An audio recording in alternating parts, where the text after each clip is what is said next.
Hello, ladies and gentlemen. This is Michael Burhan for an episode of I Got Gameplay, and today I'm here with my good friend Chuck Weaselberger. Hi, I'm Chuck Weaselberger. So Chuck and I will be taking over today's I Got Gameplay as we do our modding episode.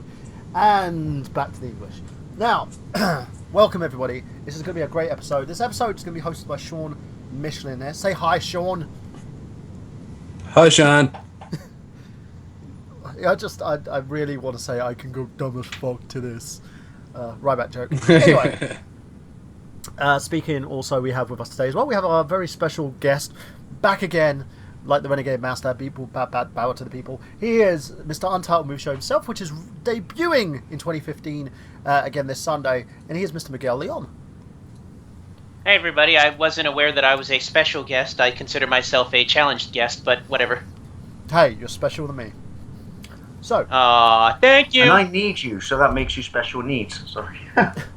If you need now, you take away the biggest part of him. So, and also, as you can hear, that's Mr. Dave Wade, aka Lawn Boys Post 1975, on our show. Usual lot aren't coming on tonight because Jamie's fallen asleep.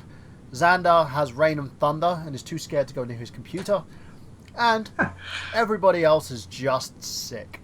If you've basically had your Christmas and New Year's blues, you're probably feeling very, very ill right now. But I am feeling actually kind of cool. And the great thing is, next week's I Got Gameplay actually falls on my birthday. Nice. I will be actually recording it at 1 AM, so it means that it would fall on the 11th of January, which is the day I was born, of course. So give me the birthday wishes next week. If you want to say happy birthday, join us. My God, you haven't even been born yet. Yeah, I haven't been born yet. Look at my driving license. I haven't even been born yet. Sorry, wrong show. I don't have a driving license. I know, it's bad. But let's go from that onto our little bit of gaming news and talk about exactly what's going on in the news this week. So, Mr. Miguel Leon, what's in the news this week? Well, I'm reading up on something interesting, to say the least. I'm gonna see how I can attack this because I feel like we're gonna get people having responses to this. Are you guys aware with the aware of the internet personality Chris Chan? Yes. Oh, yeah. Oh, shit. I am not. Okay. All right. For those of you who don't know, Chris Chan is I can't even say famous, but he's got this pseudo awful fan base. Yeah, pseudo fame. He's got this awful fan base of mostly 4chan trolls because I think he's mentally retarded or autistic or something, but Autistic. he's autistic. He is autistic. All right, he is. Yeah. He is an autistic, self-professed Sonic fan, and he's most famous for creating this awful internet comic called Sonichu, which is a combination of Sonic the Hedgehog and Pikachu. And he's amassed this massive fan base of people basically just trolling him. You know, not trolling him as in making fun of him, but, you know, so bad it's good hipster fans, as we'll call them. People basically baiting him on to continue. Well, he recently got into the news. He was arrested at a local GameStop in his state of Virginia for macing an assistant manager at the GameStop. Apparently what happened was he had been banned from the GameStop previously for defacing Sonic Boom paraphernalia because, in his words, he hates the fact that Sonic Boom, they changed the colors of Sonic's arms from skin color to blue. So he basically got banned from the GameStop for defacing a bunch of Sonic Boom, you know, advertising and whatnot. And he was recently arrested. Did he just drop penises on them? What was that? Did he drop penises on them? I have no idea. The articles I found, no one has officially reported on this in like any sort of news. It's mostly just been forums. But there's actually a video of it online on YouTube of him actually macing this assistant manager who basically was just trying to get rid of him because he was banned from there, and so he was arrested for that incident. Damn so right. not officially related. Have some fucking manners. What was that? There's lots of things. I hate EastEnders, but I don't go and assault anyone who's in a soap opera. Do you know what I mean? Oh, dare you do this to my favorite character? I'll get you. Shake harder, boy. Sorry. Yeah, this is I don't know what to say about this. Like I said, it's I'll let the internet just kind of forum. You're asking for trouble, so that's my contribution to our news bit for now. I'm gonna keep looking around, see if I can find anything else. Dave, do you have any news I for got us? something interesting. Yes, Steam hits new record for concurrent users. Steam reaches 8.5 million concurrent users, which is impressive. And I know lots of people speak highly of Steam, but it's also kind of comes back to that little chestnut, which is the future is here, people, and you can kiss your physical media goodbye. I think this basically proves it. Well, in terms of Steam, if it were any other platform that was doing this, I would be wary, but Steam at least has put an initiative where they want to evolve for developers to allow for digital trading, where if you buy a game through their store, you can actually trade it to somebody else. They don't have to rebuy it. If you've got a key for it, you can trade it to somebody else and get theirs. They understand the whole pre-order and rebuying platform is a way of life, so they want to bring that into their system, but developers are saying no to that, so they haven't been able to institute it. But they want to evolve the whole. Yeah, that's good. Would be we get what it is you like about games, whether we provide it in this media or whatever, but we get what it is you like about them. So yeah, you can do that, or we would like to let you do that. We see no problem with that, but. No, I agree. It's a good idea, and it's implemented good because it's for the PC. The reason being is, I like physical games for my console. I don't consider a games console if you're downloading your shit to it. You know, the only downloads I have are review copies, believe it or not, or download-only games. Not games. Well, I have a couple of moments where I was lazy. And I didn't know the game was out, and I thought, Christ, it's 4 o'clock in the morning on a Saturday, there's no way I can get this game. Bollocks, I'll download it. Which is how I ended up with Hyrule Warriors. Go on, Miguel. Yeah, sometimes it is good to have the option to download if you just don't have the ability to go to stores. I mean, that's one of the reasons why Netflix kind of killed Blockbuster at this point. But what I was going to say, what was I going to say? That's what it should be, an option, not the end result. Yeah, I mean, I love having physical copies. I'm one of the few people that still collects video games. I still, people have told me, why don't you just invest in like a virtual console or emulators? For certain situations, yes, but for the most part, if I have the console, I'm going to buy the physical copy of it if I can. In certain situations. But in terms of the consoles, I think unfortunately the option of the whole oh god, what am I trying to say? The whole physicalless gaming system is starting to slowly make its rear its ugly head, and it's to the point to where, honestly, feasibly, there could be a situation where Microsoft and Sony just sell the client to play their games, and you could just buy it and play it through any of these new like digital boxes like Roku and Amazon and things like that. I mean, Sony has their Sony TVs their Now well. service. Yeah. Yeah. I mean, we've got it's Sky I think. Clip as well, Now TV, so. I think the only company that I could see sticking with a physical console with physical copies is probably Nintendo, and that's only because that's their bread and butter. They're still very old school, but I would not be shocked if within the next 10 years we see Sony just selling a PlayStation client that you can download onto your. Sony, they that's what they want to do. They console, it's got to be a box. Yeah, I mean, considering their streaming service with were they the one they have Gaikai, which is their streaming service. Yeah. You got OnLive, Yeah, they which I don't think anybody has. Yeah, I don't think anybody's bought that yet. Although, honestly, I wouldn't be surprised if I'm surprised Amazon didn't buy OnLive. I'm Amazon surprised started at up that. their own Android-based system, which will compete with the Ouya. Why would you want to compete with the Ouya though? The Ouya has no user base, really. I mean, it's a novelty toy. But it's a good system because you can sideload all your emulators and stuff into it. It's basically a mini PC. You can, but in the case of OnLive is it's an actual streaming service. You actually stream commercial games through it. I could see Amazon picking that up and putting it on their Fire and basically selling it as like, hey, you don't have to get a 360 or a PS3 or PS4. You just buy the Fire, and it's got an online service there. I'm gonna check to see who because owns online's Online. already gone bankrupt. No, they're still going. No, they're still going, but they transferred their system over to another company.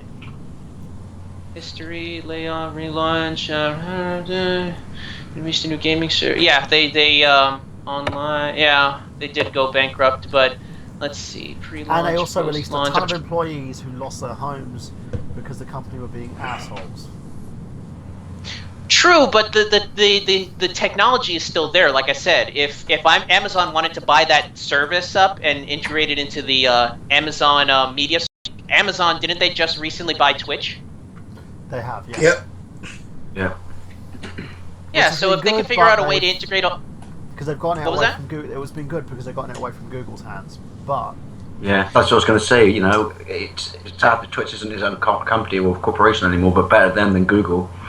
I agree with you on that one. Yeah. So, Twitch would have been off I have if an Google got the interesting dick one, by the prints way. all over it.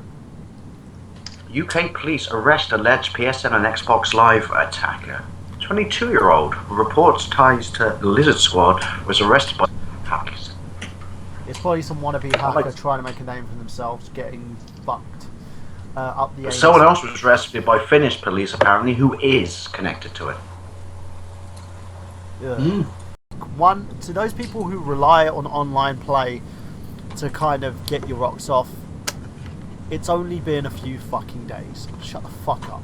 Secondly, to these bloody idiots that are taking down PlayStation networks and Xbox networks. Why? What was the fucking point? Oh, I know. Well, I don't know. I about actually the just found... Xbox. No. I don't know about the PlayStation 4, but obviously when you get your Wii U out of the box, the first thing you have to do is perform a fucking massive update. But they won't work Miguel, out what's the the reason box. behind it?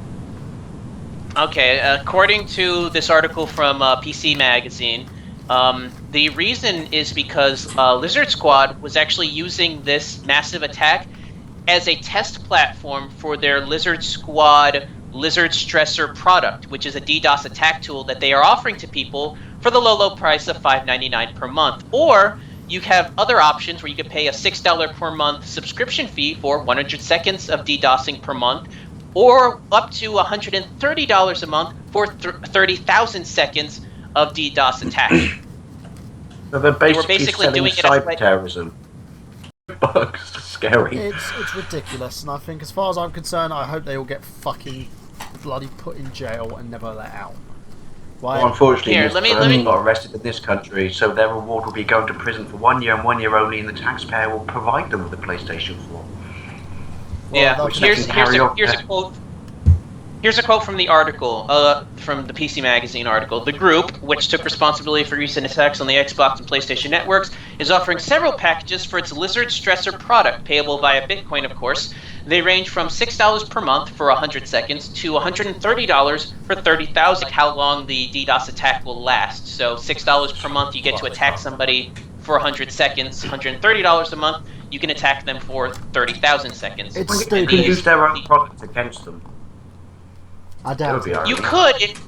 I doubt it. I think they're smart enough to at least have a failsafe for that. But essentially, they're selling you a tool that you can use to DDoS people. Because if I'm not mistaken, I don't believe DDoSing is that illegal. I know it's there are some legal ramifications to it, but it all depends on who you attack. Well, basically, you're Depends taking on the away, content you drop. If you're taking away Sony's PlayStation Network and Microsoft's Xbox Live Network, you are officially attacking them, and also by a financial aspect, you're stopping them from making money. Thus, you can get arrested for that. And you're pissing children off on little baby Jeebus' birthday. Exactly. Yeah, I'm looking at an article about it. DDoSing is not technically illegal, although anybody with a good amount of lawyers can twist it into something that is illegal. Yes, including acts of cyber terrorism. Now, Yeah. let's move on from that and go on to one big fuss that everyone was getting their panties in a bunch for. Tekken 7 dev clarifies that Lucky Chloe's Asia Euro exclusivity was a joke. More details on Shaheen. A month ago, Namco Bandai introduced Lucky Chloe, a character for Tekken 7. Part of the Western community reacted rather badly to her design and attitude, and producer Katsuro Harada responded with a rather scathing remark for Western taste in video game characters by mentioning that Lucky Chloe would be exclusive to Europe and Asia. And things didn't get many better as several media outlets polled on the controversy. Let me explain this to you people. They're adding a new character to a game, they're not eliminating any other characters. What the fuck is your problem? She's a cutesy, We fear anime, change. We girly fear character. change. But I You know don't- what I'm it talking is? about me. I'm just talking about. But I don't understand is why what- people are getting so pissy about something. This is what happens when a video game opens itself up to the bro gamer. This is what happens. Tekken, Yeah. over the course of several years, has become a bro gamer fighting game. And what happens when you bring in those people? You bring in a certain fan base that is very xenophobic, misogynistic. I'm sorry if you people don't like me saying it, but you know what? It is what it is, and this pretty much proves it. So when you've got something that is targeted to the fundamental, not fundamentals, the sensibility that targets the sensibilities of that type of gamer, they're gonna lash out, and they're gonna lash out like they always do via the internet. It's just- I had no problem with it, honestly. I thought it was, it's very Japanese, but it's a Japanese game. What do you expect? Exactly. I mean, Yeah. this is the same game that had a fighting panda in it. Stop, you know. Yeah, it's ridiculous. And as far as I'm concerned, it doesn't make sense why people are getting their fucking panties in a bunch over this. Listen to me. You don't like the character? Here's an idea. Don't select her and play her. Tekken 7's still going to be Tekken 7. And I don't know, it has been advertised as the final encounter between Kazuya and Himachi, I believe. Is that storyline still going? Yeah. Wow, I remember when that game first came out. It's been like almost a 20-year saga. It seems like almost. If I'm not mistaken, 2016 would be 20 years since Yep. that game first came out. It was first released in 2006, I believe. No. Tekken, the first Tekken? No, that was 1996. Yeah, 96. Yeah, That was it. 1994. I thought, wasn't it? Apologies, Japanese, eh? 96. And then the second installment came, I believe it was around about 11 months after. I like Tekken 2. I still actually going ever prefer since. it over the second. Yeah, I actually prefer the second one over the first Well, one. for but those that's of just you me. out there Third who one's want to my basically favourite. learn more about the Tekken series, there's a free parter on it by a gentleman by the name of Cadicarus. Cadicarus. Cadicarus. He's a good YouTuber. He works, I believe, the part of the Hit Block community, which is part of the Peanut Butter Gamers community. And he's, he does like these little reviews. And the one retrospective he did one on Metal Gear series. He only does it on 3 of the games from the franchise. So he did 3 of the games from Metal Gear series, 3 of the games from Tekken, and 3 of the games from another series. I'm trying to figure out what the other series was, because the first 3 games from the original series that he did. Oh, that was it, Max Payne. And he talks a lot about them vividly. He does a lot of research in terms of the characters and does the whole "did you know" part of them. And he's also English. He's the first English YouTuber that I've subscribed to about like modern and retro gaming, who I find very, very interesting. He has that whole JonTron feel about him, but he's really, really good. Of course, there is everyone in the Retro Random Network who do their collectibles and bits and pieces, and I enjoy their stuff, but he does more entertainment, comedy, angry video game nerd styles of things, but he has his own blend. Very twisted, very noirish, and very drug-induced, but it's fun, and he does talk a lot of sense, so check him out. Cadicarus, youtube.com, Cadicarus. He's awesome, and also check out Hitblock as well, because they're a bunch of cool dudes. Now, going on from that, we're going to go on our little breaky wakey before we start talking, and we're going to play some more Mega Ran music. Who's up for some Mega Ran music? Because he's awesome. What was up for a bit of Mega Ran? I'm up for a Do it. Do it now. Do it. Do it. Gin tonic. Neat. Do it. Do it. Do it now. Do it. Oh, who was that? That was Ben Stiller. I'm trying to figure out what the character Yeah, was. and Starsky and Hutch. Starsky He and was Hutch. doing one of That those was undercover characters. Yeah. So there you Gin go, tonic. guys. Neat. Do We're it. Do it. playing the track, which is track 3 from his awesome commission album, and that is Gravity. Yeah. There we go. Not just out for a check, boy, I'm out for respect. Oh, you got all the answers. Who you, Alex Trebek? Get a hold of the press. I'ma need to confess, this here is catastrophic. I'm the cause of this mess. I'm not a killer, man. Too much to deal with, man. My family wearing black, like some Steelers fans. Couple years in the game, but I'm still fearless, man. But this new threat is just way too much to deal with, man. It's the gravity. It's the gravity. It's the gravity. It's the gravity, huh? It's the gravity, what? It's the gravity, yup. What goes up must come down, moving laterally. Gravity, what? It's the gravity, yeah. It's the gravity, yup. Make you a casualty, huh? It's all good when you hot, it's all bad when you not. I take it with grains of salt when I'm back on the block. All the daps and the hugs, brothers showing me love, thinking that I'm above. But if you knew what it was, you'd probably pray for me and keep it straight with me. I ain't in no hurry, I need you to wait with me. It's about 8:50 and I'm trying to get straight with my schedule. I'm gonna be a bit late, but it's that gravity. It's that gravity, yup. It's that gravity, yup. Make you a casualty, huh? Like gravity, yeah, that gravity, huh? What goes up must come down, we move laterally. It's that gravity, yeah, gravity. It's that gravity, huh? Make you a casualty.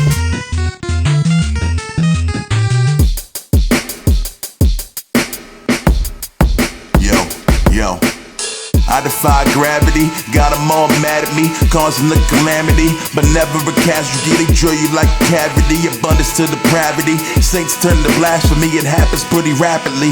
Pomp and the pageantry, hanging off the balcony, totally a travesty, a failure of your strategy. Haters laughing gallantly, your voice all gravelly, occurring so naturally and then it's so tragically. I defy gravity, got them all mad at me, causing a calamity, but never a casualty. They drill you like a cavity, abundance to depravity. Saints turn to blasphemy, it happens pretty rapidly. The pomp and the pageantry, hanging off the balcony, totally a travesty, a failure of your strategy. Haters napping gallantly, voice all gravelly, occurring so naturally, but ending so tragically. It's the gravity, yeah, it's the gravity. It's the gravity, yup, make you a tragedy. It's the gravity, yeah, it's the gravity. What goes up must come down, I move laterally. It's the gravity, yeah, it's the gravity. It's the gravity, yes, it make you a tragedy. It's the gravity, yeah, the gravity. What goes up must come down, we move laterally.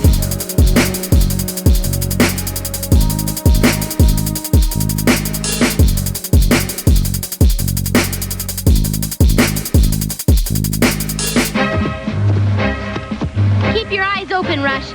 I don't trust these guys as far as I can kick them. Kick him!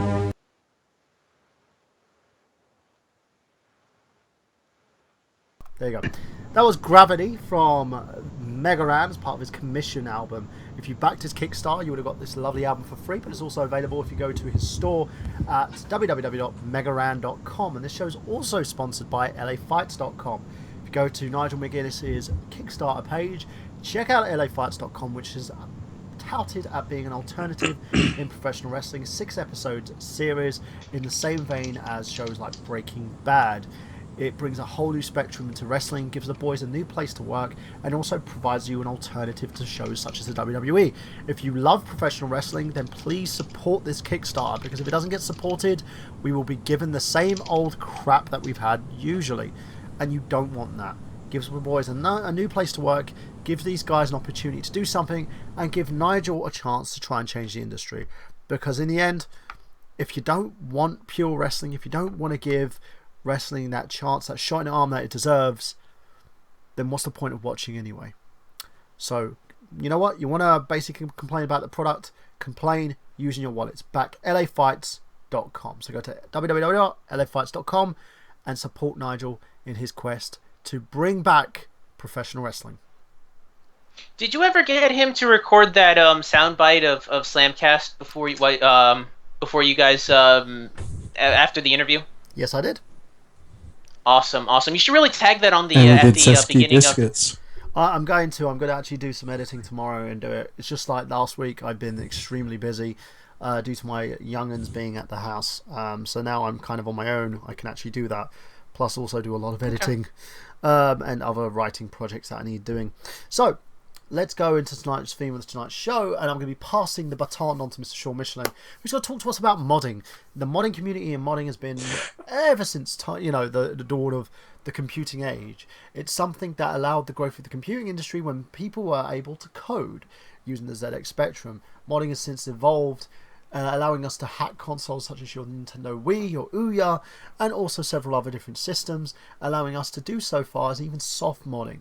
But software and hardware hacking has become commonplace. It's kind of the norm in today's industry. Now, I'm passing it on to Sean to explain a little bit more. Well, I mean, you got your different areas of modding as well. Like, first people assume when they hear mod is they assume mod chip, like the Xbox 360, the original Xbox, the PS2, etc. They were all, chipped so they could play burn games, as people put it. But as well, there are other mods you could do. Like, I seen one very interesting episode of GameSec, actually, where Joe Rutherford sits down with a fellow that he's known for years that does video mods for retro systems. Like, he showed how to do an S-video mod for both the Genesis Model 2 and a TurboGrafx 16. And so you get mods like that. The soft mods are more like you're not having to chip anything or rewire anything or anything like that. You're actually using software in order to exploit some weakness in the software of the system, and you can just modify it that way to do what they call boot unsigned code. And there are just other mods that are out there. Like, you see some of these guys with their original Xboxes, and they have like backlit LED digital readouts, as well as like little light shows on the go with them. I seen one guy even doubled the RAM and did a couple other things that involve like modding by soldering chips directly to this original Xbox, so it would do 720p video, which usually should be pretty hard for it to do because of its hardware.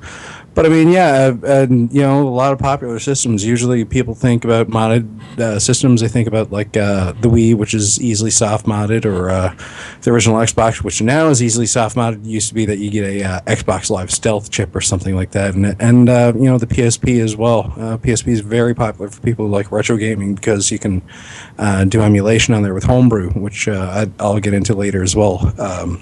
Mr. Lomboy's post here has a modded Wii, I believe, actually, that has the Homebrew channel.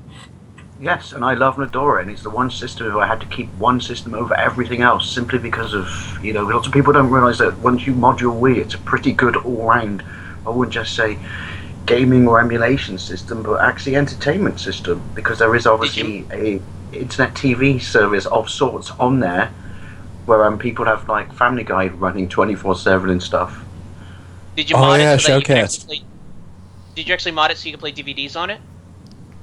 Yeah, it's not bad actually. Nice. It's 480, but it was like watching a regular DVD player, to be perfectly honest, unless it's one that doesn't upscale. Yeah, and I also I modified it to run all my games off of a hard drive, so that I could basically install my entire Wii collection onto one hard drive and just play it off of that instead of actually using the discs. It's a great saver for people who have kids. That's all I'm saying. We'll talk about it a little bit later, but I modded my Wii for genuine reasons and not to play pirated games. Well, since we're swinging our rods around in terms of our mods we have for our consoles, I honestly can't say I've ever been into the mod scene, but I recently made use of my old PSP because for years it just wasn't doing anything. Why I was mostly using it as a music player until I got a phone that can, I could store music onto. But within the last year or so, I've actually been soft modding my PSP. Like you said, the soft mods are where you don't actually put any sort of hardware on it. You just download a custom firmware, and it's actually so soft that you can actually turn off the custom firmware and just run it as a regular PSP. But I modded it so that I can download old PSP games, some emulators and stuff, because the way I see it, if a console is past its prime to where the games are now considered abandonware, you can get away with emulation. I think if they're not selling the games in stores anymore, you can download them because they're technically abandonware at that point. Yeah, that's true. I actually even got the TVO cables for my PSP there. My 2000 is it's got the soft mod where you permanently rewrite the firmware, so it sticks. So even if you take the battery out or whatever, it's still hacked. It's 6.60, I think, is the one now. I had mentioned it before. If you have the Go, you could actually even mod it to exploit the Bluetooth on it, so you can sync a PS3 controller with it, which is pretty cool if you output it to a television. But I mean, like, hands up, who has at least sat down for like half an hour with a modded Xbox? I have. I've got a hard modded Xbox that was bought for my dad as a Christmas present from one of his friends, and he passed it on to me when he passed on. And it's modded so it can play old arcade games, ColecoVision games, Super Nintendo games, Mega Drive games. Has a host of emulators on there, and it's also modded so that it can play Dreamcast games, believe it or not. So That's pretty I have cool. something shocking to admit, by the way, people. I've never owned an original Xbox. I never Me did. either. Mine It's on got my list passed of down stuff to to me. get. Mine got passed down to me, but it's a great little system, and I've seen also, Sean, you wrote an article on replacing your memory card with a USB. Yeah, there's a mod that I came up with. You take the original Xbox controller and it has those two memory card slots. What those actually are proprietary USB ports. You can actually find the pinouts on many of the pinout websites.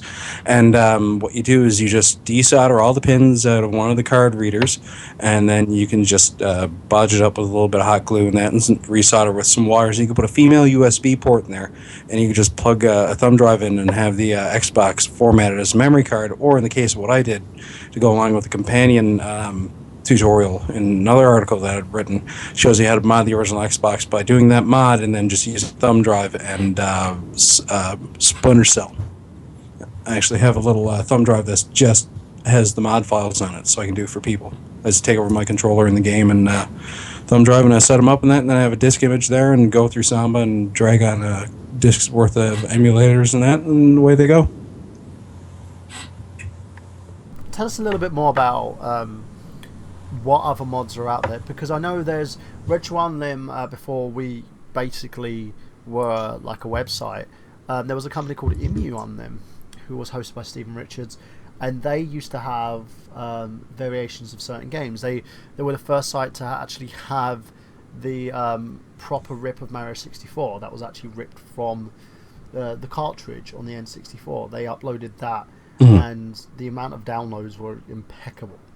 But a lot of the modding community tend to play like old games as well, and for me it's my way to get my arcade fix. If I can't find a game on the virtual console, if I can't find it in stores, and it was an arcade game that I wanted to play, and the only way to find it, basically, like Shinobi for instance, Shadow Dancer, the arcade port, the only way to find it is basically to download a MAMI emulator on your Ouya and play it from that. That's what I've been doing.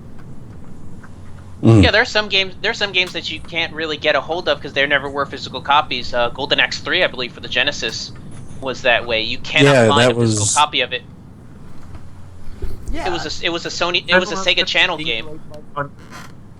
That's exactly it, and you can't find these games anywhere. So when people basically sit there and go, "Oh, you know, emulation is bad," okay, you got to think about the fact is that you got to think about a few things. Firstly, is the game obtainable in any other way? Can you purchase the game legitimately, not a repo cart, not purchased via a third party, not a hack?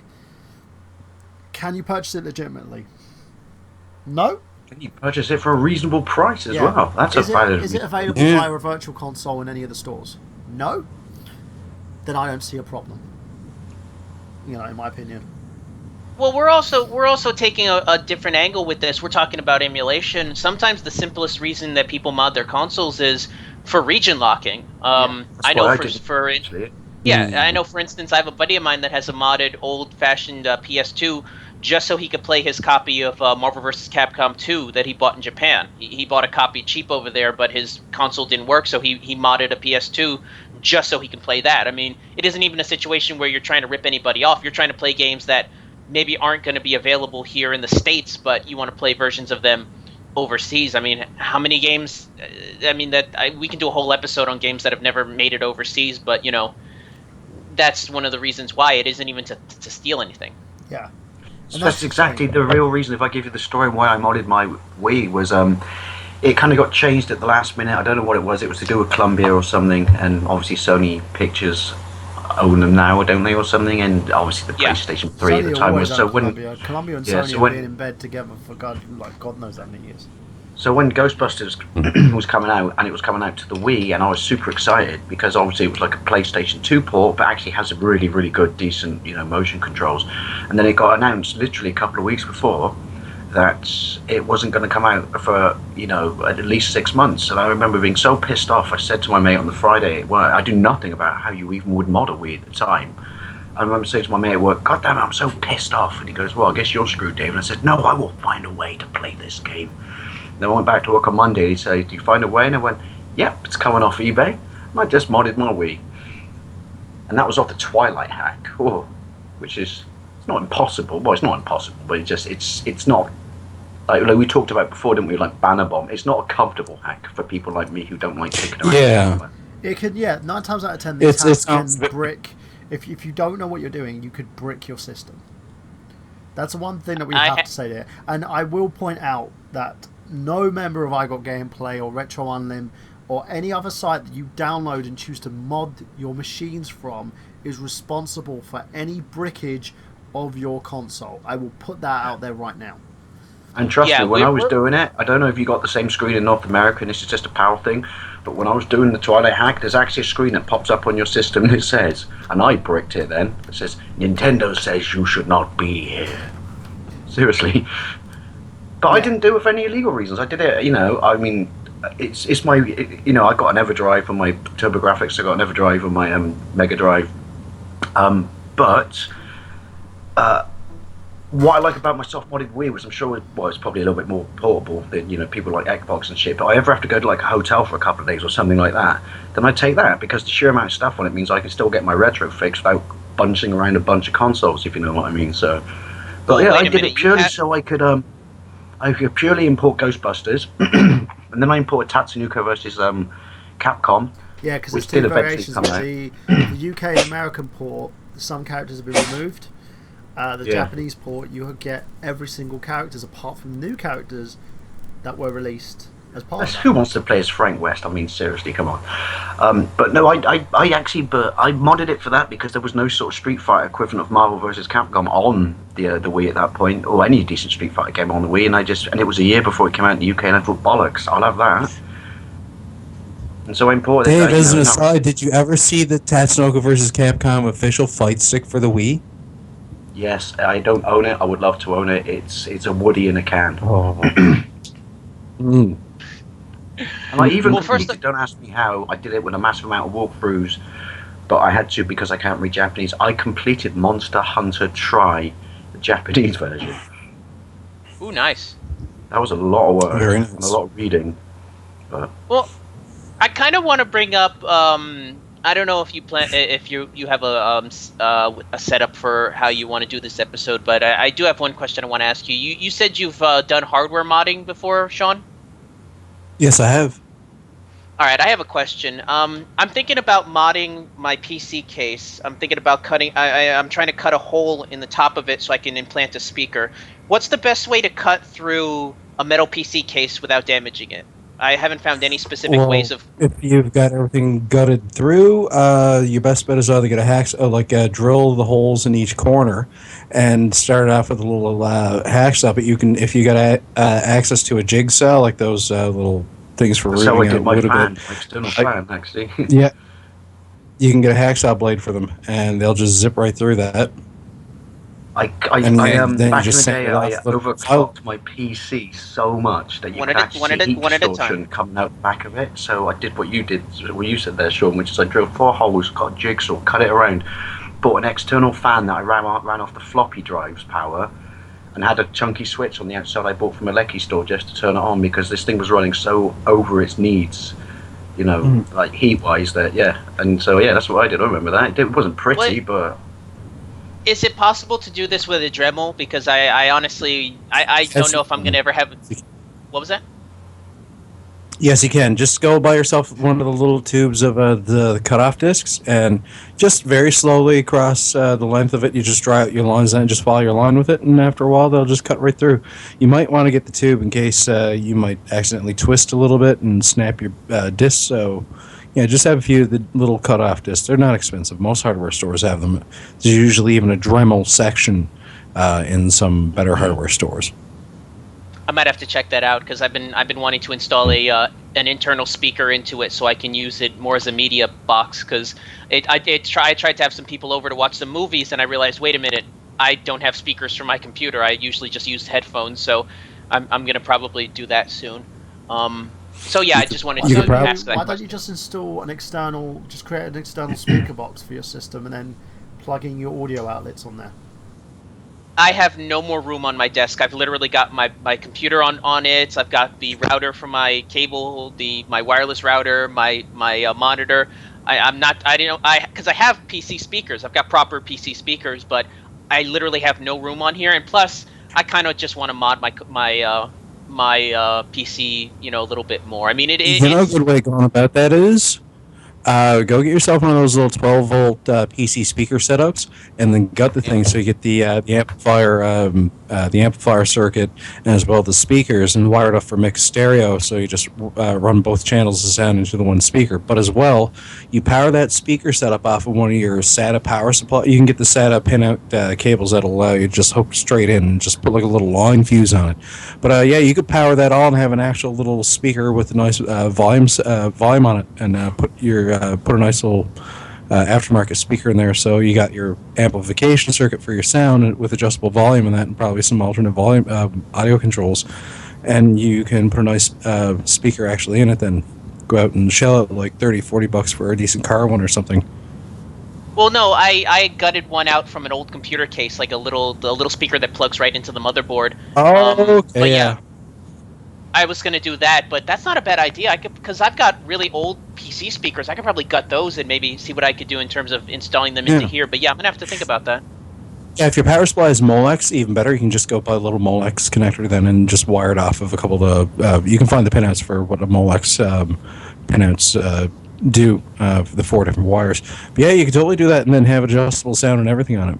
Another example. Nice. I was actually just watching Ben Heck. He took an original Xbox and a monitor screen that and made like a portable Xbox One tablet.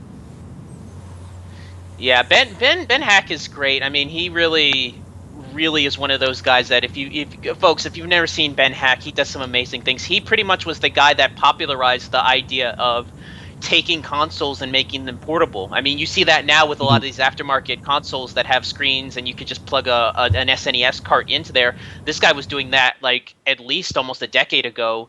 When YouTube first started, his videos were up on there, how-tos on how he did this. So, I mean, he really, in terms of modding, I'd put him up there in terms of a name you need to know if you're really serious about getting into any sort of modding there, and then just look up his stuff.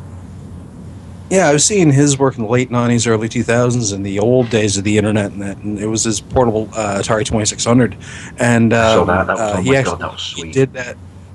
Oh, when he redid it and refined it with all of his current equipment that he has and things like that, just made it even more streamlined, and it was like nice little, just take your cartridge and just jam right in the top.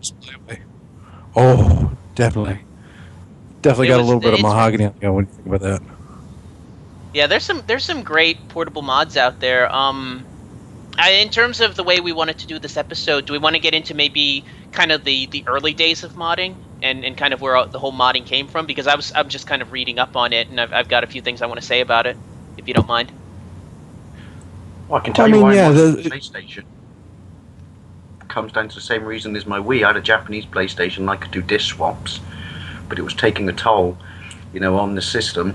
And then I found out about this mod chip thing, and at those days you only needed 4 wires on either side of the chip, and it was a piece of piss to do. And I modded it, and I think it might have almost been a wake-up call to power producers that people were hacking PAL games and selling them in the market for like £2 a pop. But the whole point where it was cool was you'd have like this intro running that looked like it was on a Commodore 64, and it would say, do you want to play in 50 hertz or 60 hertz? And so all of a sudden people were just modding it, not because they wanted to buy pirate games, but they were sick and tired of having really shitty, poor ported PAL versions of NTSC games that were boarded and ran slow. So everyone just started modding it. Then all of a sudden the actual main sort of Sony distribution suddenly realized, oh shit, possibly we should actually get our devs to actually do proper ports to the UK and stop shafting them. I know it was big everywhere, but I'm pretty sure the reason the original PlayStation mod chip in this country was so big was people were sick and tired of playing widescreen versions of the game everyone else got at 60 hertz.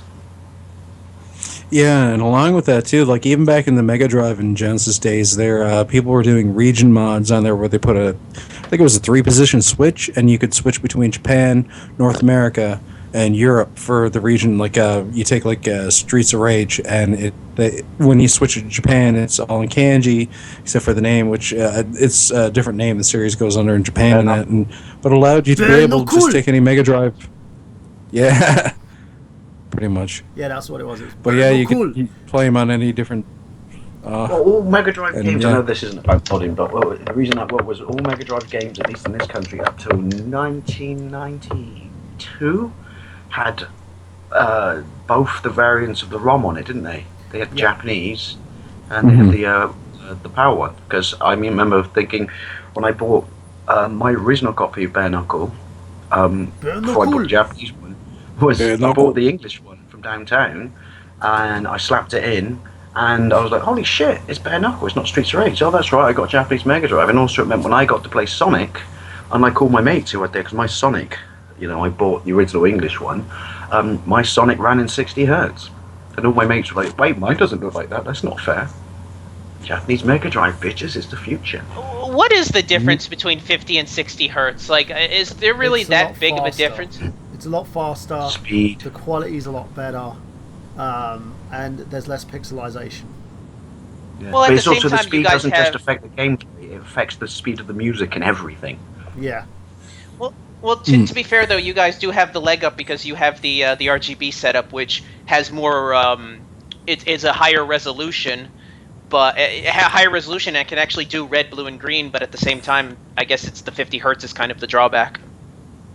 Yeah. Or SCART 21 pins, as opposed to what, 3 or something carrying it. I believe you guys can do 576p as opposed to 480p, which is the NTSC standard here in the US.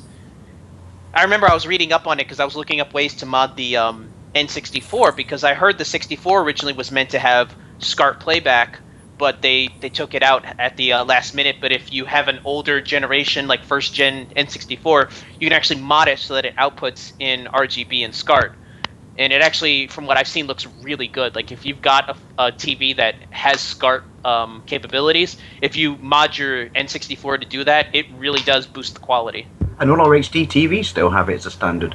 What's interesting though is, and this is not a them and us in UK versus North America, but PAL is technically a superior TV signal, but only when it's done properly. And the problem with that is it's done properly for television was, before digital TV came out or satellite came out. But with game companies like Sony, the UK became an aftermarket thought because they thought, well, everyone's going to buy it anyway, we'll just badly port the game. So they actually optimized them for PAL, which is when you see some of the PAL optimized games, they run better than the NTSC versions, but only in the hands of Sony who actually bloody cares about doing it. So we have a nickname for NTSC in this country. It's just one of those stupid little, when English people have a pop in North America. But do you know what the nickname for NTSC in this country is? What is it? Never the same color twice. That's cute. Yeah, there are all kinds of output mods and that. Was it? I think actually the Genesis and even the Master System and that they all had RGB output as default if you had the corresponding cable. Yeah. Yeah, the first and second versions, not the third one, not the little tiny box version. Yeah, Majesco made that.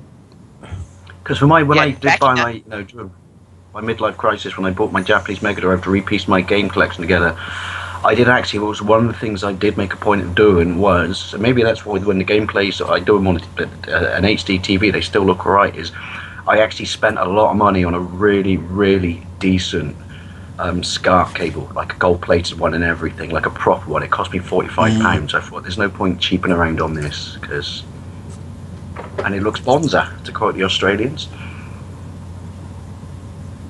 Well, going back to kind of the mid-90s and that whole era of PlayStation modding and stuff like that, I kind of want to bring up something that I remember in terms of a soft mod. Do you guys remember Bleem? Yes, I do. Yeah, for those of you that don't know, Bleem, it was actually advertised on TV. It was a program that you could buy, like you would any other thing. I think it even had infomercials, and you could basically use it to play PS1 games on your PC. You would basically just you would basically just buy the CD, download the program, and then you could just drop CDs into the CD trays, the CD player trays on the PC, and just play PS1 titles from there. And Not basically all what of them, happened but was, some of them worked absolutely amazing. I remember one of the best examples of a game that really ran properly on Bleem was Tekken 3. That looked amazing on Bleem. Even kind of got rid of some of the jaggies. yeah, and what ended up happening, for those of you that don't remember, was Sony found out about it and sued them into oblivion, because apparently you can't sell the tool to. It's funny, like you can't obviously you can't sell modded stuff, but you can't sell programs to mod. Like, it's not like they were telling you, it's not like they were giving you the instructions. They were just kind of giving you the tool, which I guess was kind of pushing the limit in terms of what you can do. But yeah, I remember that. If your law is the same as ours, and so you have the same stupid little commercials we get at the start of every DVD, which is, buying hooky DVDs is damaging the movie industry. The reason they have that commercial is there's a really stupid loophole in this law in this country. Well, not stupid if you want to buy this stuff, but it says it's illegal to make and sell pirated versions of, games and movies, but it's not illegal to buy them. We have that here in the U.S. technically, where it's illegal to make copies of DVDs to sell, but if you just happen to be making copies of them as a backup, that's technically not illegal. Oh, no, this is, you're allowed to buy it as a backup as long as you didn't produce it.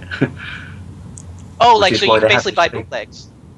Yeah, I can go. I mean, if the person walked into a pub selling it, because that's what they always are. They're always in a pub on a Saturday night, coming around with a suitcase full of hooky DVDs. But if the police were there, they'd nick them. But the point is, you could sit there with 25 of them on your table next to your pint glass, and the police could walk away with this guy, but they couldn't do fuck all against you because it's not illegal to buy them. Yeah, I think they we could have fix that. this whole problem with just one act, which is make it illegal to buy them.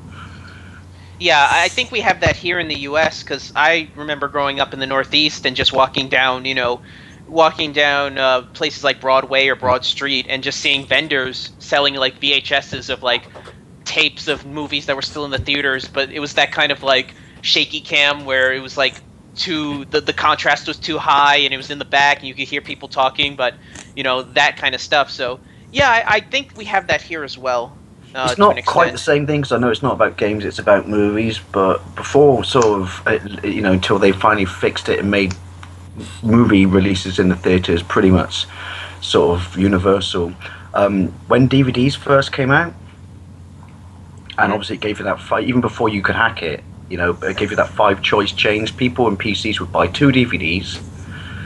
They'd have one set to Region 1, they'd have one set to Power Region, and then they just buy all their DVDs, off the internet from the States, because a lot of the time the movies in the States theaters weren't coming out over here for months. And so people made a lot of money off making hooky copies, but they were good copies because they use an SVCD lead. SVHS lead, into like a video recorder or something, and then they'd like a video recorder that could handle it, and they would actually do really, really good copies of it and shit. And I think that might be one of the reasons where you could say that this gap in the market is what brought universal releases everywhere. Was I think someone somewhere in some motion picture houses just went shit, right? Because we released that 4 months before them, but there's no stoppage, or there's no ban for them buying the Region 1 disc and running it. We're basically costing ourselves a lot of money by not being Johnny on the spot with the hammer, if that makes sense. So I know that's where my copy of the Phantom Menace came from. Phantom Menace. Yeah, that was might go down in history as one of the most pirated movies ever. I believe so. Yeah, for a long time. Yeah, because that was on a Laserdisc too, as well. So some people do that sometimes, transfer Laserdiscs to VHS and just sell them on street corners and that back in the day. Yeah. I'm not saying I did it, but I'm not going to lie and say I was extremely happy when a bloke offered it to me in the pub, and I just went, I'll have that. I'm not waiting. The only I'll time, see it in the cinema when it comes out. the only time where I'm weary about that is if transferring it from one medium to another hurts the actual product in general. Because I've got friends of mine. I think Xander Scullion actually turned me onto this. He gave me the instructions on how to rip Dreamcast games. And one of the things I'm noticing, I haven't actually attempted it because I've not been successful, but one of the things I've been reading about was one of the problems with that is the GD-ROM format that the Dreamcast games were on are slightly bigger than the CD-ROMs. I think they run about 1.5 gigs compared to the 700 megabits for a CD. So what ends up they're happening? dual layer CD. You go ahead. Their GD-ROM is a dual layer CD, so it has twice the capacity of a regular compact disc. Yeah, so what ends up happening is if you've got a game that really took advantage of the size, for the Dreamcast, you would have to, I think, either run it at a slower write speed to get it on there, or in some cases there'd be parts of the game actually cut off, or maybe some compressed audio and video to get it to fit onto there. Which I'm a purist when it comes to that. If I'm going to play a game, I want what the experience was. So unless it's a game that I can fit on a CD, I won't bother, recording it off the internet. So I'm just kind of snobbish like that. Well, that's funny, Yeah, but the friend of mine Dreamcast, on actually- the subject of mods, didn't the Dreamcast... Well, I know my brother's original one that me and my mate Andy, who was the guy I flat rented with at the time, the guy who got me into PCs and the guy, got me into, like, modding and stuff. There's an actual VCD player built into the Dreamcast, but you have to unlock it, don't you? Yes. And then you can actually play pretty decent quality VCDs. When you say quality and VCD, that kind of doesn't go together. I mean, VCD for a CD really isn't. I used to It's get basically my Dragon Ball GT from China shops in VCD format, and Back to the Future. I've got a VCD version of that. I've got that. The The problem- quality, it's a bit flaky, but there was Philips CDI when that came out in this country. They for a while actually, and I had the Star Trek 4 of it, and I've watched it on my Blu-ray player that upscales it. But it depends on who did it. But Star Trek 4 came. I'm not just picking that because it's Star Trek. I'm picking it because it's the only one I have that's that quality compared to all the ones. Because people still forget that in Asia, VCDs still don't sell DVDs, and yeah, I have the Voyage Home. The quality on that for VCD is absolutely... I'm not saying it's anywhere near as good as DVD, but it's absolutely fantastic and clearly above VHS. But not everyone... there's no standard with it, is the problem. No.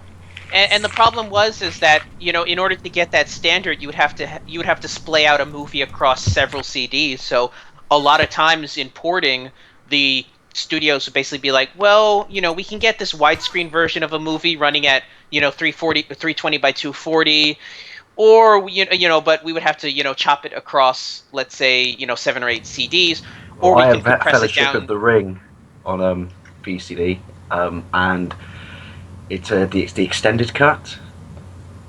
And my one comes on 7 discs. Wasn't it? Oh, yeah, Josh Whedon actually currently stated about the issues he had when they decided to port Buffy over to HD, and the widescreen resolution format they tried to use for it. It just looks choppy and disgusting. Well, Here's something interesting about that. You know why that's been a controversy amongst people. Why's that? Is because Whedon actually made a decision when he was when he was filming Buffy the Vampire Slayer. He purposely filmed it in 4:3. There is no official widescreen version of Buffy the Vampire Slayer because there was never one made. So what the HD people have been doing is they've actually been cropping the 4:3 into widescreen by chopping off the bottom and the top of the screen. That's the big controversy over it. Yeah, they're actually taking away. Yeah, they've Star Trek done Next stupid Generation stuff was like they've 4:3 as well. lightened it up. They're subtracting, but advertising it as a positive. There's irony. Yeah. It's kind of happened with I think it happened with was it Babylon 5 that has happened a couple years ago. I don't know if you guys follow it, but what happened was when Sci-Fi got the rights to show Babylon 5 on their program, they chopped it down. They chopped down the 4:3 versions down to widescreen by doing that, because what people don't know is that the actual like film footage is 4:3, but the 3D special effects shots for that show were done in widescreen, and they would crop it down to 4:3. Well, they decided to do the opposite effect and keep the widescreen 3D shots, but crop the actual film down to widescreen, and they got a lot of flack for that. But yeah, going back to what we were talking about with VCD, I don't know. It depends. You know, if quality is good, VCD can top VHS, but like I said, there's no standard to it. No, How do we get to I VCD? mean, the Arrow. The market was so big for hooky. This is terrible, but you know they exploited it. The market was so big for hooky VCDs back in the day. You used to go to the market in the early 2000s, even when DVD was big, but they knew people would play on their DVD players, and you could get these cam versions of VCD disc, which were cammed in a movie theater. But some company, shrewd company, actually. In the later days of last days of the PlayStation 1, released this weird bar thing you could plug into the back that upgraded its color palette so it could do true video, and made an absolute fortune from kids going to markets and buying illegal movies and using this adapter to watch them on their PlayStation. Because what did most kids have back in the day? PlayStation, but back then DVD players were expensive, so they didn't have a DVD player, but it also meant they got to watch the movies from the local cinema. And it's not funny an official Sony, but it's an official company. The funny thing as well, you could actually buy here in the UK customized DVD players way back with like the Pioneers, that you could actually modify them so they could play VCDs by hacking. They would give you the personalized codes that you could get to unlock the region lock and stuff on the systems as well. And at a time, they allowed us to kind of like modify the systems so you could install certain hardware or software into the system that would allow you to play overseas stuff. It's one of the reasons why I purchased like X-Men before it was even released here in the UK at cut price from the United States. I purchased it from like £15 when it was going to be released for like 25. I imported every single movie that I had in my library until basically government restrictions cut that off. That now you've got to pay duty on everything. I'm actually looking at this. There was actually a VCD adapter for the PS1. I'm actually looking at a picture of it right now. You plug it into the back of the PlayStation, and it would actually allow your PlayStation to play. North American version. Huh. I didn't know that. Yes. There's The other a thing is, decoder module. there's actually an official card for the 3DO, because that was the whole thing about the 3DO, but to keep the cost down, yet somehow they still didn't manage, because what was it, $699 or something? 700, yeah. Oh, yeah, it was 699 quid in this country. That's actually got an expansion port, so whole thing was it was supposed to be this all-round media player and not just gaming, and that would run PCDs. But you had to buy an additional card to shove in the back.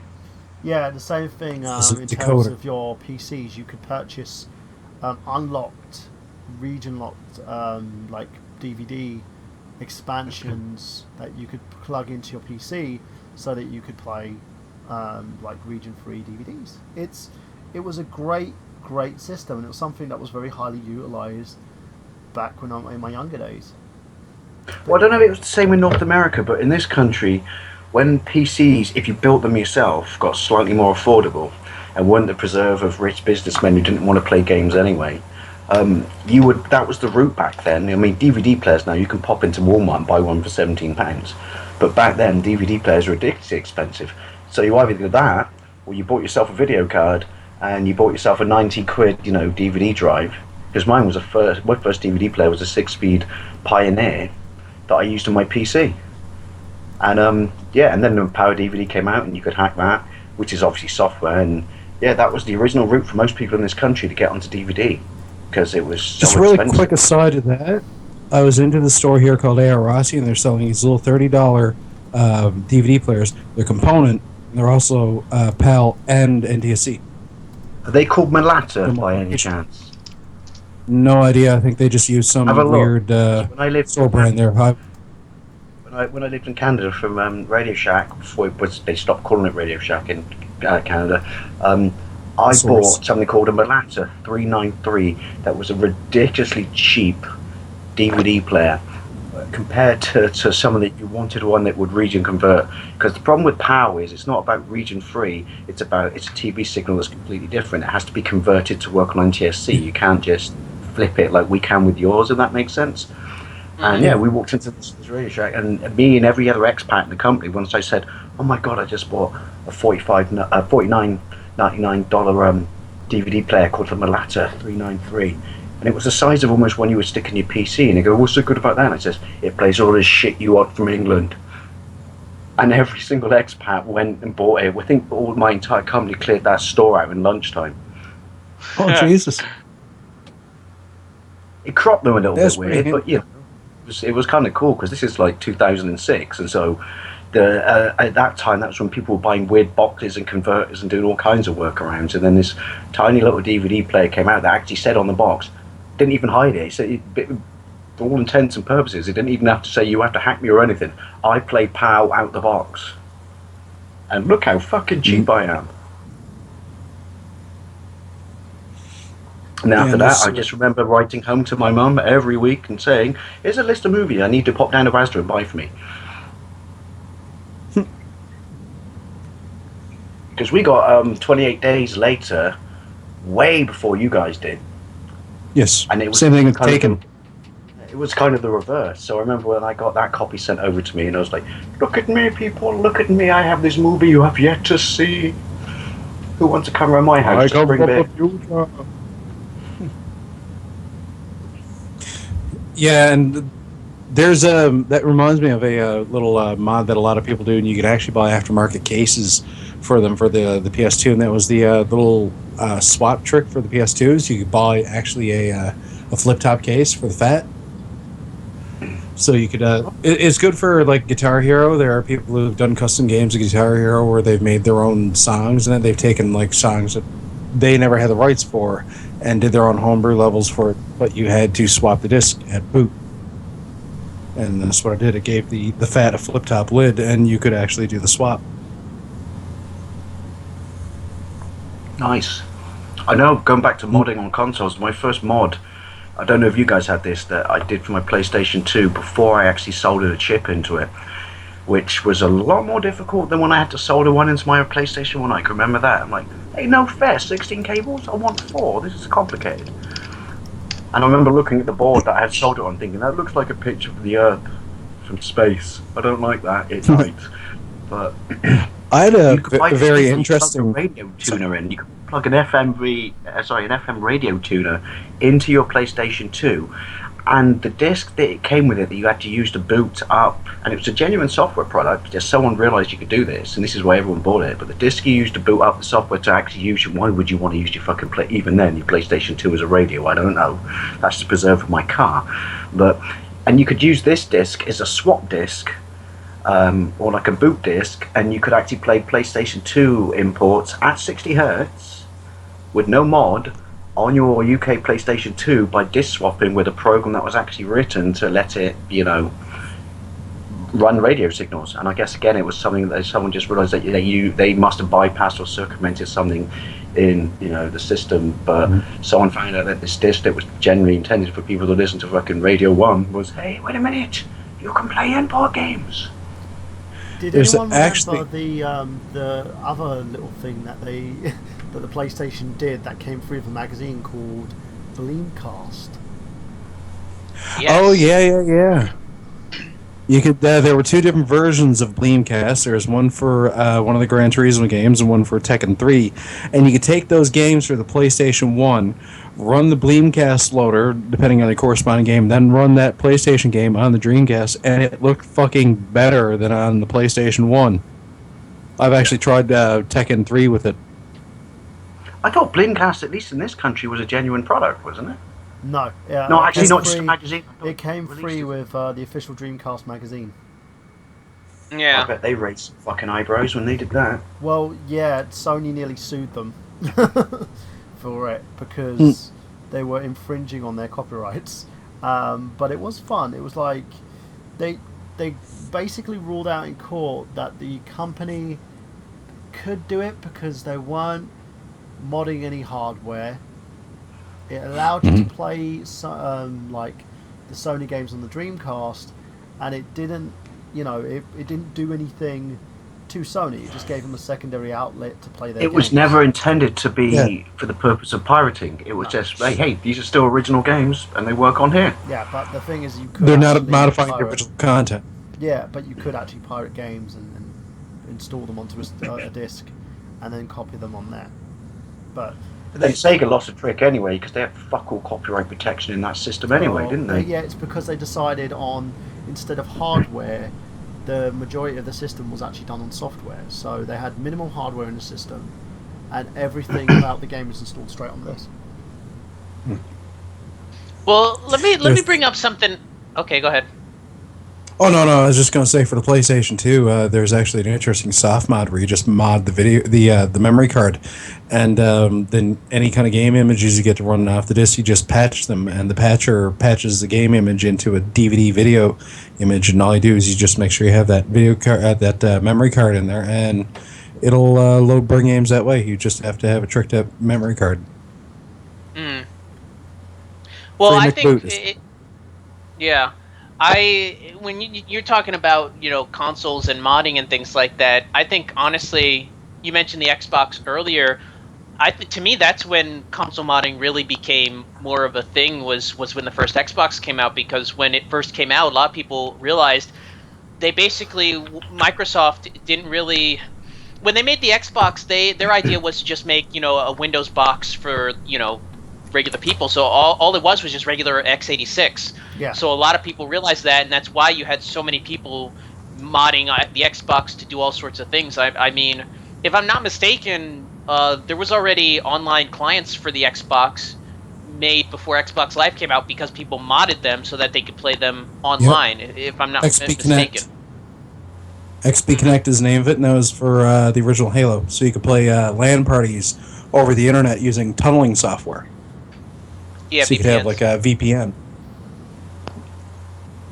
That's what I Yeah, I know Yeah, I what use you're that actually. So tell us, Sean, what was the biggest mod in the modding community? What was the big thing that allowed people more accessibility? For me, I had my PlayStation 1 modded so that I could play copied games on it. Problem is the mod chip that's installed on it only allows copied games. It treats PlayStation games like they're pirates. So I can't actually play Oh. original games on the system. There are guys like the Wii. The Wii was where a lot of people reference the original Xbox, but the Wii is actually really where the homebrew is, because there are guys that set up Linux distros that can run on this thing. They Media Player, actually, when you do the homebrew channel mod on there, there's a media player that actually can do like YouTube and shoutcast streaming. It can play Samba shares, meaning that it can access I remote believe it's share called stuff. the Christmas Media Player, which is the stupidest name ever, but it's one I use by choice. And there's even Yeah. a port of M player, of course, to it. And along with that, there was actually one group that figured out, like, usually to load like a backup, like a burn game that for your soft modded Wii that could play burn games, you had to use like a backup loader. Somebody came out with a patcher that patched all the loading CIOS files, so you could play burn games straight out of the disc channel. So as well as GameCube games, you just take the burn game and just load it, and even doing custom backgrounds like you do, hard drive loading of games. Even taking like virtual console games, like straight up piracy, and taking the WAD files and installing them through the just like a download onto the Wii. So you didn't have to pay for a thing really, and you could still go online with it. It was safe. Like there are guys I know that had burn copies of. Well, I even tried it out as well. Burn copies of Modern Warfare 3 and Black Ops. And they were able to access the online server. Sometimes they try to get around it, and so there was another patch that came out, and somebody used the patch, was able to access it again. But yeah, there were people that were playing the hell out of Modern Warfare 3 and Black Ops on modded Wii's, and no problem accessing the online service.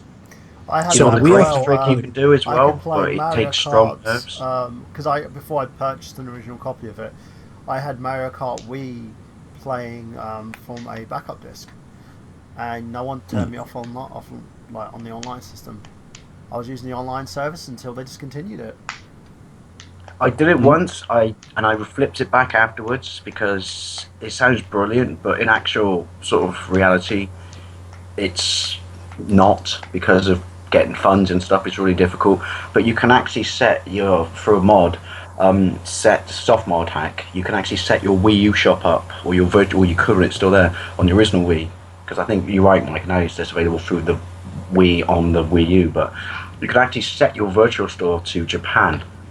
Yeah, you can do it. Yeah, region select.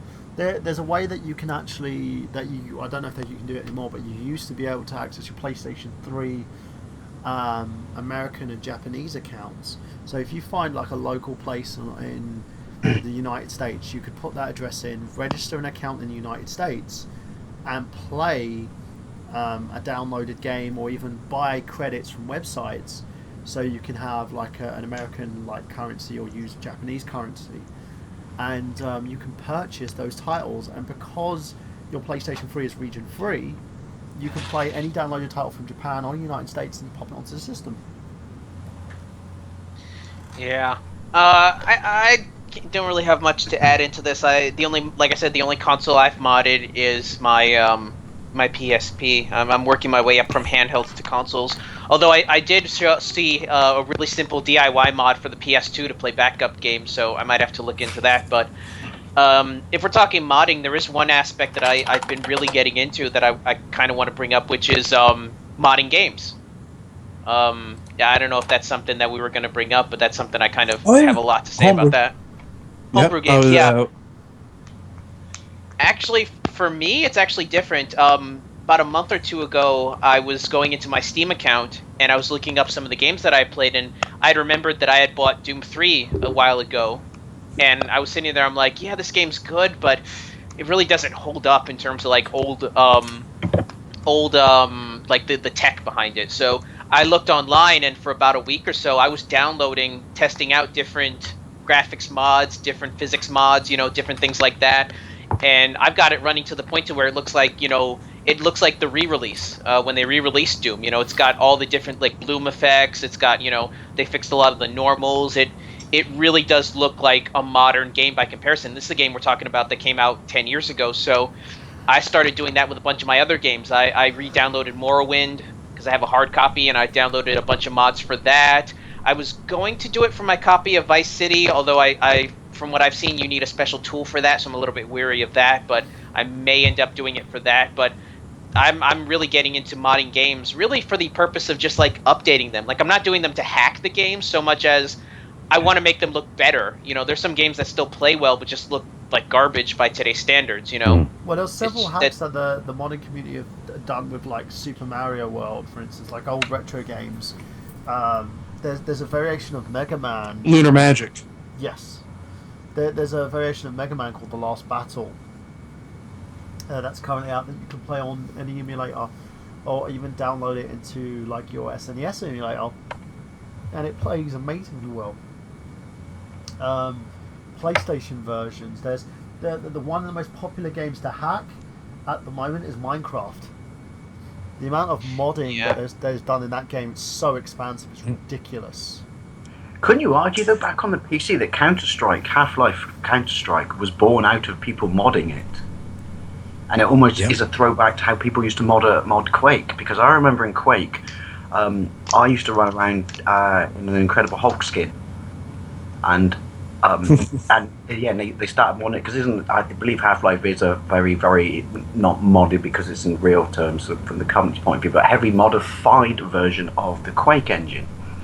And tweaked and improved. Yeah. But you can argue that Counter-Strike was born out of what people were doing with that game and making team player versions of that game. And I do remember one other mod that I loved about it was you could tag the wall when you shot someone, and their body would stay there, and you spray can the wall, and you could import a character from like any sort of cartoon or whatever, like an image, I should say, not character, an image, and then convert it into like a version that you could spray on the wall. And so every time I killed someone in that game, I used to spray Timmy from South Park behind them. And then I ran my own server on it for a little bit when I was still, flat sharing with Andy. And we modded our servers so that when people were being dickheads and cheating in it, you know, when you knew that people were like, you can't headshot someone in a bunker, you're cheating. I'm going to turn you into a chicken, or I'm going to replace your gun with a fish. And that's how we punished people who used to cheat.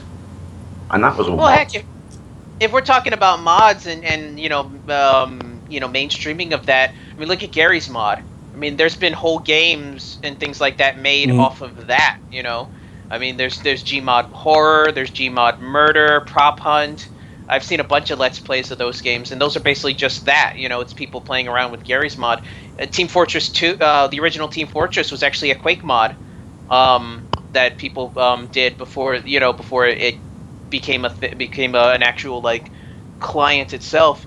Day of Defeat a mod, or was that actually an actual release thing? I think Day of Defeat, don't quote me on this, I thought that was a release. I don't know, albeit in this country on the front of a magazine or something, but again, don't quote me on that. That's just me trying to remember my pot-soaking college days.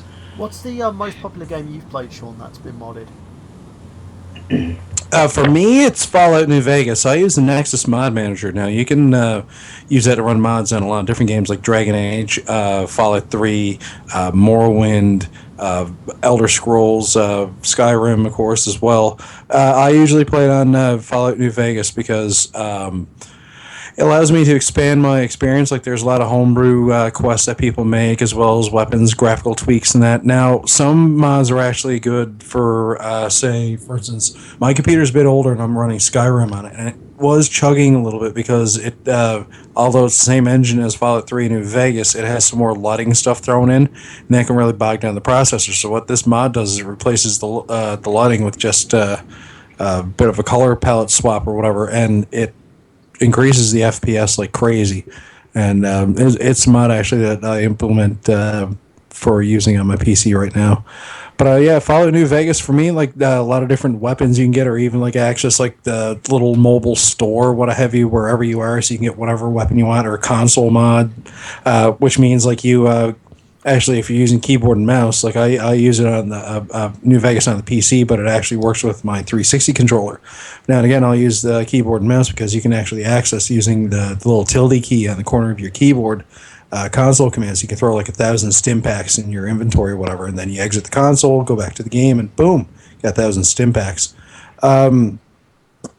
Just to bring up subject, you can also get modded console games. I've played modded reskin versions on Brawl, and of course, well, there's that.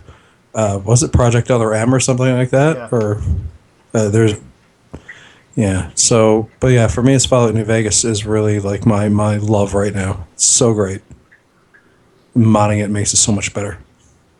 You gotta love how a lot of game companies nowadays are very much open now to that whole modding thing. I think back to when I was in college.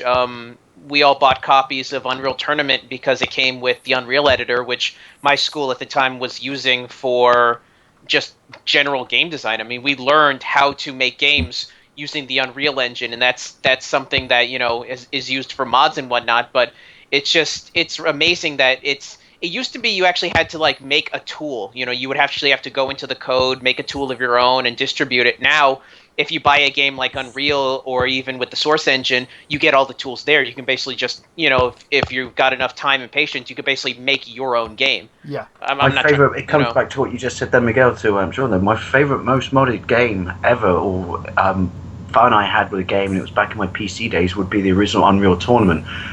Because some of the stuff you could do to that game was absolutely sublime. Like the World War II maps, you know, and also you could install Agent X, which was basically, not exactly the same, because someone programmed them into this using the trick or the mod, or, you know, well, not the mod as you say, because they allowed you to do it, but you could play it with the GoldenEye weapon pack. So you could play it with proper old school weapons. It's still one of my, I don't know if you could still find it, but Agent X for the original Unreal Tournament just turned it into a completely different experience because you had all the guns from GoldenEye. So going on from that, let's basically ask, like, Sean, I want to know, what advice would you give to someone who's looking at, say, modding their console, or even interested in going into the modding community, where should they start? Well, really, one thing is to go on YouTube and look up mods about that specific console, because you might just view one as like, oh, cool, well, I can just, throw a mod chip in this and that's it. But you can turn around and find out, oh, I could add extra buttons to the front of it. It has a nice front lit LCD. Or, somebody might be just there with a garage sale Nintendo, and they discover that they could get S-Video out. So, they could hook it up to their TV, or even like the RGB kits that you can get. But, really research your stuff through YouTube, through forums like After Dawn. After Dawn's great. Instructables. I'm on Instructables. I show how to do that modification to the memory card slot on the controller for the original Xbox. But, I mean, there are 1,001 different modifications for video game systems on there. And like I just said, S-Video is one of them as well. You can buy this little... I found about it in, I believe, Atari Age. Atari Age has some good forums as well, and it was the composite converter for the original 2600. Well, it was a 4-switcher that I had, a 4-switch Woody, and I put AV ports on it as well. So not a very hard mod. I bet the ladies loved you. Yeah. Sorry. Oh, damn right, 4 different settings. There's also modification sites you can look at as well for modding your Nintendo Entertainment System. I know there's some people who've modded theirs to make a Nintoaster, like the top level. Nintoaster is probably one of the most popular ones, basically because it was made popular by the Angry Video Game Nerd. Richard actually does a video, and he shows, it's a half-hour video, and he transferred it from VHS to digital. It's on his channel, Vomits, on YouTube, and he shows how to make a Nintoaster. Complete with wiring diagrams. Adding to what you said, Sean, which is, have a look around and know what you want to do with modding, because do it because you want to. And like I said, I had a very specific reason for modding, and it was never for piracy. It was because it allowed me to import, obviously the Wii's now in its dying days, but it allowed me to play access game. I didn't do it to play pirate games. I did it because it freed me up to access the software library that I simply wasn't entitled. There is a genuine reason to modding. Not everyone mods because it's all about, free games. A lot of people do it because they want to see what else they can do. It's like I opened up my 3DS, to change the screen on it when the thing was originally broken.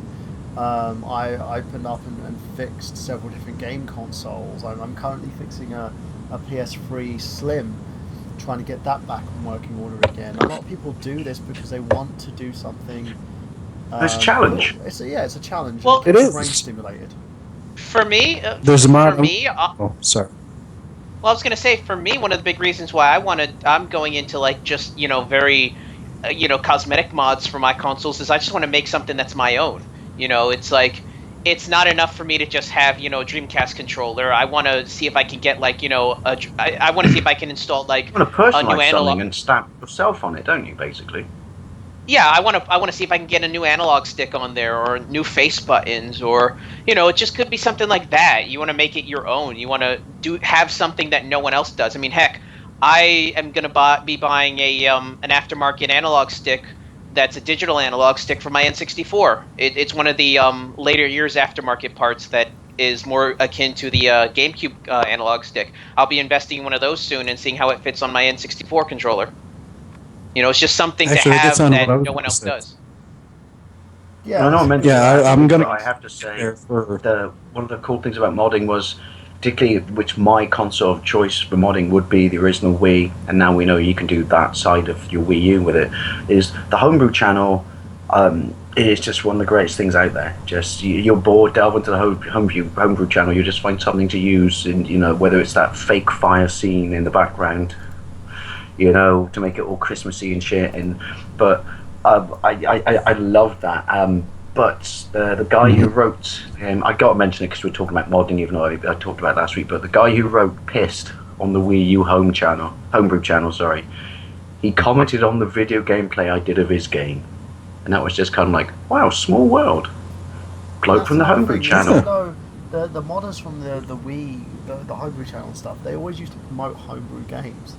So they used to do like top 10s of the best homebrew games out there currently. I don't think they do it anymore, and I know they've kind of shut up shop now. That's why we don't see a a modding community in terms of the Wii U at the moment because they've just Homebrew stopped. channel's still running, by the way. I know, but they've it's still running, but they've literally just stopped making any more progress. Like a company like communities like Team Twizzlers, for instance, have walked away from it because it's not because the challenge isn't there anymore. It's just basically because Nintendo have kind of just went, "Do it again, we're going to sue you," And it's sad. I think Nintendo should be very open to the homebrew community. I think any company should be open to the homebrew community because this is where you're going to find your next talent. Sony, I think, has been kind of allowing it on the PSP as well because there's homebrew competitions every year for it. Yeah. I've actually tried out a few of them. One was almost like it's a first and third person like little spaceship kind of shooter, and it's kind of like Star Fox in a way that it has that view from behind the ship. It was really good. It's a totally new game engine called Luna Dev Open Game Engine, and it was really, really nice. I've still got it on my PSP 2000 there, and I play it now and again. What's it called? Because I might want to download that. Actually, let me break out the PSP here. Oh, let me unplug it. Yeah, let me know what that is, because that sounds kind of cool. And there you go, guys. Yeah, If you're looking at basically modding your GDP. consoles. GDP. Mine's body. Okay, I'll have to look that GDP. up. GDP, okay. If you're looking at modding your consoles and modding games, there are various communities out there that you can actually go. We'll make sure that we can compile a list on nerdgenius.com so you can check them out. And basically, good luck. And again, DCMU's a really good one. we are not responsible for anybody bricking their consoles or systems. I have done a couple of tech geniuses, including one where I talk about modding your game controller for your Xbox 360, just replacing the faces and putting new system parts on it. A friend of mine actually modified his so his 4 buttons were shell casings, bullet shell casings. Really That's nice. nice. Well, I have a final question to this then. I mean, I touched upon it briefly, but if you wanted to suggest to someone that was an easy way into a modded console, not necessarily the latest console or really, really new console, but an easy way into this wonderful world and then experiencing stuff but like homebrew and what you can get from this when you add that extra feature, because companies talk about it like, oh, you're modding our console, that's a negative, but I see it as a positive as long as you don't do it for the wrong reasons. You're lost And in yeah, the hardware because it's. My dad used to mod his ColecoVision. Every time the thing broke, or you needed. I to love do the something, fact that you can't say that word properly. Sorry. ColecoVision. Thank you. Colico. It's Calico. like Lego Batman. It's one of those consoles that my dad used to do everything he could to modify the. He used to modify the system. He used to modify the parts, so it could work better. So I don't see what the problem is. I would say a good entry point if you just want to fill, because I'm not, that technically minded or anything, but a good way to me, like I said, to find your way into it would be if you get your hands on their super cheap cash converters, sell them for 25 quid, but you need the original backwards compatible GameCube Wii, and that's a brilliant way, because the homebrew on that's still live and relevant, and so is all the streaming TV stuff on it. So forget the fact that it's now a previous system. If you mod a Wii, you still got access to a wealth of material, emulators, media players, all kinds of crazy stuff. And that would be, to me, the easiest and least fraught way, if you don't want to go through hardware, into the great big genre or world that is modding. It is because In terms of it does a lot for you. Same with the PSP. A lot of it is done for you. It's not done. You don't have to do much, you don't have to touch. I know a lot of people like myself don't like to solder things.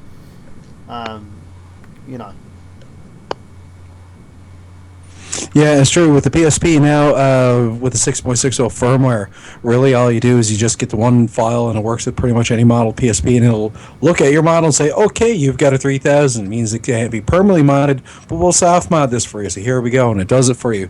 It's great for a lot of the homebrew on there. If you got a 2000 or newer, it has television TV out cables, so you can get it for composite S-Video. I actually use the S-Video with my video capture there. I can actually record my PSP gameplay. But the S-Video, composite, D-terminal, and SCART, I believe, are all available for the PSP. I've depending on the emulator, most of them like doing that little box where you have to zoom in with the television. But GBSP, which is Game Boy Advance SP emulator, actually does the full screen on your flat panel television. But that one's easy as well, and it's actually got a fairly supported homebrew community as well. And so and it's not just for playing the backup games or whatever, but there's a lot of good homebrew on there, a lot of good emulation. So if you don't want to go as big as a console like the Wii, the PSP is a good way to go with for a little quote-unquote console that's portable as well. So there you go, guys. And that's basically our show on modding. Hopefully you enjoyed it. If you want to find out more, make sure you just Google the various modding communities. We'll compile a list on www.nerdgenius.com. And also, if you want to see a rehash and have more of Sean talking about modding, you can make sure that you put a request in for another episode, and we'll make sure we do it for you. Now let's go on to the plugs. Mr. Dave Wade, where can we find you? Oh, just about to nip off to the bathroom. You can find me there because I got a slash and board that'll drown a donkey. But that aside, you can find me at Lawnboys Post, YouTube/Lawnboys Post 1975 if you like your retro games, you like a little bit of discussion, some random waffles, and now the new home of The Other Side of Burn the Boy, where we pick our question for the week and then answer it in our live stream, Burn and the Boy. That's where I am. And then once again, we're going to plug it, but sorry. I think it went really well, Mike, and I enjoyed it, and thank you for the wonderful response, people. And Miguel, where can we find you? You can find us here tomorrow night for the Untitled Movie Show, premiering on its new night, Sunday nights at 8 o'clock. Tomorrow is actually a very special episode. It's going to be me and Burhan celebrating the 1-year anniversary of the Untitled Movie Show. Yes, the longest running original series on the Retro Unlim channel since its inception. Boy, I'm going to get one of these plugs right someday.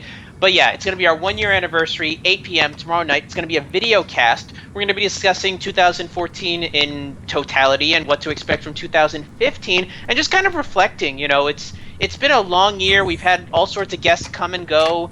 It's going to be fun. And Dave, trust me, I'll be name dropping you a couple times because, buddy, you're one of the Hall of Famers. In March. I've got a week off in March, so hopefully I can come back for a Sunday in that week. Oh, definitely. And in terms of the following week, which I just realized is Mr. Burhan's birthday. So what a way to celebrate Mr. Burhan's birthday than talking about the Resident Evil series. Yes, we're going to be discussing the Resident Evil movie franchise, all 5 films. We're going to be doing a retrospective on that next week. And so far, he's on the docket to make an appearance. I'm going to see if he's still available. I'm going to keep, with him. But we may have a special guest on there. Usually we don't mention our other channel unless it's in negative ways, but we're doing a positive here on this one because joining us for next week's show, hopefully, the host of the Dace Man Show, Chris Dace. He'll be joining us to speak about the Resident Evil franchise. Awesome. I love Dace. I think Dace is Dace and the Dace Man Show. They did a huge solid for me. They put me on as one of their best special guest hosts of 2014. So I enjoyed that. Can I make a random comment about Resident Evil, by the way? Which is this. When I went to get my kebab tonight in the kebab shop, because they actually have a TV, and I did actually say to the bloke behind the counter, dude, I don't know if playing Resident Evil is a good idea in a shop that sells food. Just saying. But yeah, speaking of Dave Wade, we're also going to be debuting our third man on the January 11th episode. Can I say who it is? Yeah, or has he already confirmed? We're going to be bringing back a former guest who was on there. He's going to be taking the third wheel. Former host of the Rudy J. Ferretti Show, Rudy J. Ferretti. He'll be coming back to the show and taking that third spot. He'll be debuting on the 11th because, tomorrow's show is a very special episode for me and Burhan. So look into that. Keep it locked on here, the Retro Unlim channel for the Untitled Movie Show. Tomorrow night's a video cast, 8 p.m. I shall listen to it, obviously not live because I'll be working, but know this, I will listen to it, and I will miss it. And both shows, this and every show is on the youtube.com/unlim radio. If you want to basically chat with us, you can do by just going into the live chat as the show progresses.